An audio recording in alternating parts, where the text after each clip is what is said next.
Welcome back. As control of Congress hangs in the balance, one of the closest races in the country we're watching also involves a former member of Congress. It's Karen Bass. California Democrat trails Rick Caruso in the race for mayor of Los Angeles. Keep in mind, just 55% of the vote has been counted. Bass trails by about 2,700 votes. There are more than 450,000 ballots still need to be counted. So with me now, Melanie Mason, the national political reporter for the Los Angeles Times, who's had her finger on the pulse of this race. So, Melanie, it does seem as if there's a pattern here to this vote count as it's been coming in. And what do we have left to get in? Is this as organized as we know? We're getting close to Election Day vote here?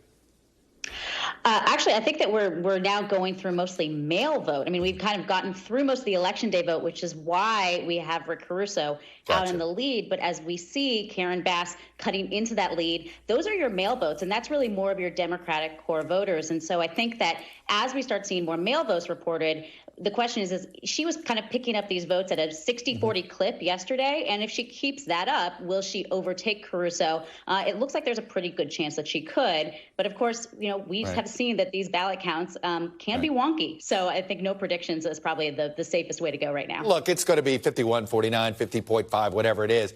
But wow, what a divide in this city. Melanie, tell me about the divides. Are they as obvious as I think they are, that it was African Americans and maybe urban whites versus the Valley, Latinos and Asians? There's certainly geographic components to this. There's certainly ethnic components to this. But I also think there are sort of ideological components as well, which is interesting for a Los Angeles city race because this is a very Democratic city. And yes, we have two Democrats on the ticket, but Rick Caruso used to be a Republican. He changed his registration first to no party preference and then to Democrat just before he got into the race. And I think that that was sort of a subcurrent all throughout this race, was you had Karen Bass, who had the entire Democratic establishment lining up behind her, versus Rick Caruso, who sort of said, look, I don't come from the Democratic establishment. And that's a good thing because people in the city are frustrated with how things are going under Democratic leadership. And so what's fascinated me about this race is that you have a very Democratic city sort of wrestling with what kind of Democrat they think they are. And I think that this race is really going to be a referendum on that. Governor Gavin Newsom, did he have a good election night or not, Melanie? Oh, it's a great question. I think that, look, he won re-election, so he had a good How much money is he sitting on, though? And how much of that lack of Democratic turnout is frustrating, say, Katie Porter? Yes, I think that that's a very great question. Now, he did campaign with Congressman Katie Porter at the very end of this race, but sure, if you've got tens of millions of dollars in the bank afterwards and a lot of speculation about what your national ambitions are, I do wonder if we're getting into these very, very narrow races. Of course, we have to see them all shake out. If it looks like Democrats get over the finish line, then the recriminations may not be flying fast and furious. But if somebody like a Congresswoman Katie Porter doesn't ends up losing this race by a very slim margin, then I think that is very likely for the leader of the Democratic Party here in California to have to answer some of those questions. You know, he made pretty prominent criticism of the Democratic messaging nationally. How does that criticism look today?